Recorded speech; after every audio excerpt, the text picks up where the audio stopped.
오늘 이 아침 하나님께서 주시는 말씀 전도서 2장 1절에서 11절 말씀 한 절씩 교독하겠습니다. 나는 내 마음에 이르기를 자 내가 시험적으로 너를 즐겁게 하리니 너는 낙을 누리라 하였으나 본즉 이것도 헛되도다. 내가 웃음을 논하여 이르기를 미친 것이라 하였고 희락을 논하여 이르기를 저가 무엇을 아는가 하였노라. 내 마음에 궁구하기를 내가 어떻게 하여야 내 마음의 지혜로 다스림을 받으면서 술로 내 육신을 즐겁게 할까? 또 어떻게 하여야 어리석음을 취하여서 천하 인생의 종신토록 생활함에 어떤 것이 쾌락인지 알까 하여 나의 사업을 크게 하였노라. 내가 나를 위하여 집들을 지으며 포도원을 심으며 여러 동산과 과원을 만들고 그 가운데 각종 과목을 심었으며 수목을 기르는 삼림에 물주기 위하여 못을 팠으며 노비는 사기도 하였고 집에서 나게도 하였으며 나보다 먼저 예루살렘에 있던 모든 자보다도 소와 양떼의 소유를 많게 하였으며 은금과 왕들의 보배와 여러 도의 보배를 쌓고 또 노래하는 남녀와 인생들의 기뻐하는 처와 첩들을 많이 두었노라. 내가 이같이 창성하여 나보다 먼저 예루살렘에 있던 모든 자보다 지나고 내 지혜도 내게 여전하여 무엇이든지 내 눈이 원하는 것을 내가 금하지 아니하며 무엇이든지 내 마음이 즐거워하는 것을 내가 막지 아니하였으니 이는 나의 모든 수고를 내 마음이 기뻐하였음이라. 이것이 나의 모든 수고로 말미암아 얻은 분복이로다. 함께 보겠습니다. 그 후에 본즉 내 손으로 한 모든 일과 수고한 모든 수고가 다 헛되어 바람을 잡으려는 것이며 해 아래서 무익한 것이로다. 아멘. 오늘부터는 저희들이 전도서 말씀을 또 함께 나누겠습니다. 본문으로 바로 들어가기 전에 우리 전도서에 대해서 잠깐 살펴보겠습니다. 전도서는 히브리어 제목으로는 코헬렛이라고 하는데 이 뜻은 설교자, 회중 앞에서 말하는 자라는 뜻을 가지고 있습니다. 우리말로 번역된 성경에서는 이 코헬렛을 전도자로 번역을 했기 때문에 교회 전통에 따라서 전도서라고 불려지고 있습니다. 전도서 1장 1절을 보면은 다윗의 아들 예루살렘 왕 전도자의 말씀이라 라고 시작을 합니다. 그러하기 때문에 1절 말씀에 근거해서 전통적으로 이 전도자를 바로 지혜자인 솔로몬으로 보고 있습니다. 그래서 이 전도서는 솔로몬의 말년에 솔로몬이 쓴 것으로 봅니다. 그러나 솔로몬이 쓴 것이 아니라는 이야기들도 상당히 많은데 그 이유로는 우리가 잘 알고 있는 성경의 잠언 그리고 아가서 여기에는 저자가 솔로몬이라는 것을 분명히 밝히고 있는데 전도서에서는 저자가 솔로몬이라는 말이 전혀 없기 때문에 그렇습니다. 또 두 번째로는 이 다윗의 아들이라고 하는 1절 말씀에서 히브리어 표현이 이 다윗의 친아들만을 말하는 게 아니라 다윗의 후손이라고 하는 넓은 의미도 포함하고 있기 때문에 그렇습니다. 이러한 것들을 고려할 때 전도서를 솔로몬의 저작이라고 보기 어렵다는 이야기들도 있습니다.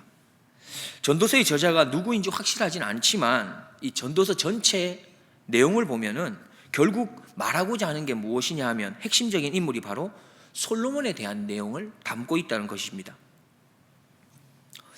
우리가 전도서 하면은 떠오르는 말씀 구절이 하나 있지 않습니까?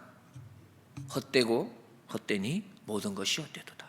이 말씀은 전도서 1장 2절에도 나오고요. 첫 시작에 나오죠. 그리고 마지막 12장 8절에도 동일하게 말씀합니다. 그래서 우리는 이 말씀이 바로 전도서의 핵심 구절인 것을 알게 되는 것이죠. 전도자는 첫 시작부터 모든 것이 헛되다 라는 선포를 한 후에 시작하고 있습니다. 1장 14절에서는 헛된 것 중에 행하는 모든 게 헛되다 라고 표현합니다. 14절 말씀 읽어드리겠습니다. 내가 해 아래서 행하는 모든 일을 본즉 다 헛되어 바람을 잡으려는 것이로다 라고 말합니다. 17절 말씀에 보면 1장 17절에는 지혜의 헛됨에 대해 말하고 있습니다. 17절 말씀입니다. 내가 다시 지혜를 알고자 하며 미친 것과 미련한 것을 알고자 하여 마음을 썼으나 이것도 바람을 잡으려는 것인 줄을 깨달았도다 말합니다. 그리고 오늘 본문에서도 또 다른 헛된 것에 대해서 말하고 있는데, 이것은 바로 자신이 직접 시험해서 보여주겠다라고 말하고 있습니다. 그러면서 하는 말이 앞서 말했던 일하는 것, 그리고 지혜, 이것이 헛되고, 더불어서 오늘 본문에 나오는 즐거운 것, 웃는 것, 낙을 누리는 것도 헛되다 말씀합니다. 우리가 1절 2절을 보겠습니다. 나는 내 마음에 이르기를 자 내가 시험적으로 너를 즐겁게 하리니 너는 낙을 누리라 하였으나 본즉 이것도 헛되도다. 내가 웃음을 논하여 이르기를 미친 것이라 하였고 희락을 논하여 이르기를 저가 무엇을 하는가 하였노라 했습니다. 그리고 이어서 3절 이하 8절 말씀을 보면 바로 즐거운 것, 웃는 것, 낙을 누리는 것을 위해서 자신이 시험적으로 해보았던 것을 열거하고 있습니다. 즐겁기 위해서 술을 마셨고, 인생의 쾌락을 위해 사업을 크게 했고, 집도 짓고 포도원이나 동산, 과원과 과목을 심었다.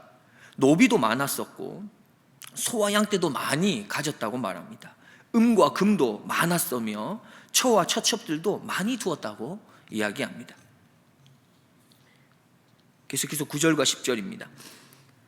내가 이같이 장성하여 나보다 먼저 예루살렘에 있던 모든 자보다 진하고 내 지혜도 내게 여전하여 무엇이든지 내 눈이 원하는 것을 내가 금하지 아니하며 무엇이든지 내 마음이 즐거워하는 것을 내가 막지 아니하였으니 이는 나의 모든 수고를 내 마음에 기뻐하였음이라. 이것이 나의 모든 수고로 말미암아 얻은 분복이로다 말씀합니다. 자, 이제 전도자는 자신이 하고 싶은 말을 맺기 위해서 정리하고 있습니다. 9절에 보면 내가 이같이 창성하여 했습니다. 그렇습니다. 우리가 3절 이하 8절에서 살펴보았듯이 전도자가 얼마나 창성했는지를 알 수 있습니다. 모자람이 없이 모든 것이 풍족했습니다. 그렇게 누렸지요. 그리고 이어서 하는 말이 내 지혜도 내게 여전하여 라고 합니다. 즉 전도서 1장에 언급했듯이 가진 것이 많았을 뿐만이 아니라 지혜도 힘이 많았음에 대해서 말하고 있는 것입니다. 그렇게 해서 전도자는 10절에 자신의 눈이 원하는 것과 마음이 즐거워하는 것을 금하지도 않고 막지도 않았다라고 말하고 있습니다. 그리고 이러한 모든 수고와 그 수고로부터 얻은 것이 복이다, 분복이다 말합니다. 어떻습니까? 인간은 자신의 수고로움을 통해서 무엇인가를 얻었을 때에 큰 기쁨을 누리지 않습니까? 수고한 만큼 얻는 것에 대한 그 기쁨이 큰 것입니다. 그리고 이러한 것들은 잘못된 것도 아니며 하나님이 주신 어떻게 보면 자연스러운 것이지요. 인과응보와 같고 심는 대로 거둔다는 것이죠. 전도자는 1장에서 지혜로운 유익, 지혜로부터 얻는 그 유익을 얻는 일에 그래 열심히 수고했습니다. 오늘 본문에서는 풍요로움 그리고 창성함에 열심히 수고함으로 즐거움, 낙을 누리는데 힘썼습니다. 그리고 이러한 것은 전혀 잘못된 것도 아니고 나쁜 것도 아닙니다. 그런데 전도자는 11절 오늘 본문 마지막 절에서 결론적으로 뭐라고 말씀하고 있습니까? 이러한 수고가 다 헛되다고 말합니다. 11절입니다.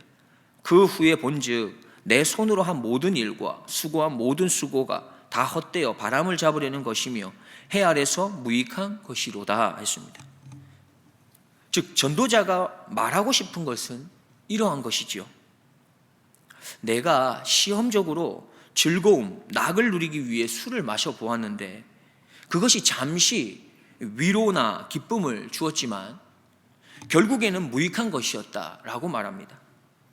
그리고 사업을 번창케 하고 소유를 풍족하게 하는 것, 여기에 힘을 쏟는 것도 물론 즐거움과 또 희락을 주지만 이것 또한 무익하다고 말하는 것입니다. 그렇다면 전도자는 우리가 하는 이 모든 것이 헛되다는 것을 말하는 것일까요? 그래서 우리의 하는 모든 수고가 의미가 없다라고 하는 것을 말하는 것이겠습니까? 말씀을 한번 정리해 보겠습니다. 즐거움과 낙과 웃음, 이 희락은 결코 잘못된 것은 아닙니다. 물론 수고로 일하는 것과 또 지혜를 얻는 것도 잘못된 것이 아니지요. 전도자가 강조하고자 한 것은 바로 이 땅에서의 즐거움을 쫓다가 영원한 기쁨을 놓치지 않도록 하라는 것입니다. 어떠합니까? 우리는 세상으로부터 얻는 기쁨과 웃음이 많으십니까? 아니면 하나님의 말씀과 기도와 찬양과 예배, 성도들의 교제를 통한 기쁨과 웃음이 더 많으십니까? 지금의 시대는 우리에게 거짓된 즐거움과 웃음으로 다가와서 진정한 즐거움과 웃음으로부터 멀어지게 하는 바로 그 유혹의 시대임을 우리는 명심하고 정신을 차리고 깨어 있어야겠습니다. 베드로전서 4장 7절 8절입니다. 만물의 마지막이 가까웠으니 그러므로 너희는 정신을 차리고 근신하여 기도하라. 무엇보다 열심으로 서로 사랑할지니 사랑은 허다한 죄를 덮느니라. 술이라는 것이 사람의 마음을 일시적이지만 기쁘게 해줍니다. 그런데 술뿐이겠습니까? 물질의 풍성함은 또한 인생의 문제를 해결하는 듯 보이지 않습니까? 시간의 여유로움은 인생을 윤택할 것 같게 할 것 같지 않으십니까? 좋은 친구들과 또한 좋은 만남이 인생을 좀 더 괜찮게 살도록 할 것 같지 않습니까? 그렇습니다. 이러한 것들은 참으로 중요하고 유익한 것입니다. 그러나 우리는 잊지 말아야 합니다. 술을 절제하지 않아서 술로 인생의 모든 즐거움을 찾으려 할 때 우리는 술로 인해 망하는 인생을 살게 되는 것이죠. 마찬가지로 물질도 그러합니다. 시간의 여유로움도 그러하고요. 좋은 만남들도 그러하다는 것입니다. 인생의 진정한 기쁨은 오직 예수 그리스도 안에서만 가능하다라고 하는 이 사실을 우리는 잊지 말아야 하는 것입니다. 여러분들은 언제 답답함을 느낍니까? 언제 조금 불편함을 느끼시나요? 언제 모든 것이 막혀 있다라고 느끼십니까? 아마도 내가 하고 싶은 것이 있는데 그것을 하지 못할 때 그러할 것입니다. 무엇이 되든지 내가 하고 싶은데 그걸 못할 때 우리는 답답하고 불편하고 모든 게 막혀 있다고 느낄 겁니다. 언젠가 주일 예배 때 담임 목사님께서 이런 말씀을 하신 것을 우리는 기억할 겁니다. 우리가 하고 싶은 것을 다 할 수 있게 되었다면, 그래서 부자가 되고 유명인사가 되고 모든 것을 할 수 있게 되었다면 아마도 지금 우리가 이렇게 하나님 앞에 나와서 예배드리지 않았을 것이라는 말씀입니다. 우리는 기억해야 하겠습니다. 에덴 동산에서 인간이 하고 싶은 대로, 그리고 보이는 대로, 또 원하는 대로 다 하고자 했을 때에, 하나님이 금했던 것 그것까지도 다 하고 싶어 할 그때에 결국 불행이 찾아왔다라고 하는 사실입니다. 나는 지금 내가 하고 싶은 대로 또 원하는 대로 그렇게 살아가고 있으십니까? 아니면 하나님의 말씀대로, 그리고 예수님께서 걸어가셨던 대로 그렇게 살아가고자 힘쓰고 있으십니까? 기도하겠습니다. 하나님 아버지, 여전히 우리를 사랑하셔서 하루의 첫 시작을 하나님의 말씀을 묵상함으로 시작하게 하심을 감사드립니다. 하나님, 오늘도 여전히 세상은 우리들을 향해 세상에서 누릴 수 있는 즐거움, 웃음, 쾌락으로 유혹할 겁니다. 하나님, 우리가 정신을 차리고 근신하여 깨어서 기도함으로 하나님이 주시는 말씀과 기도, 찬송, 예배, 성도의 교제 안에서 참된 즐거움과 웃음을 누릴 수 있도록 인도하여 주시옵소서. 그리하여 내가 원하는 대로 살아가는 인생이 아니라 하나님께서 원하시는 대로, 하나님의 말씀대로, 예수님의 십자가의 그 걸음을 따라서 살아가는 하나님의 자녀 삼아 주시옵소서. 감사드리오며 나의 구원자이시며 나의 인도자가 되시는 예수 그리스도의 이름으로 기도드리옵나이다. 아멘.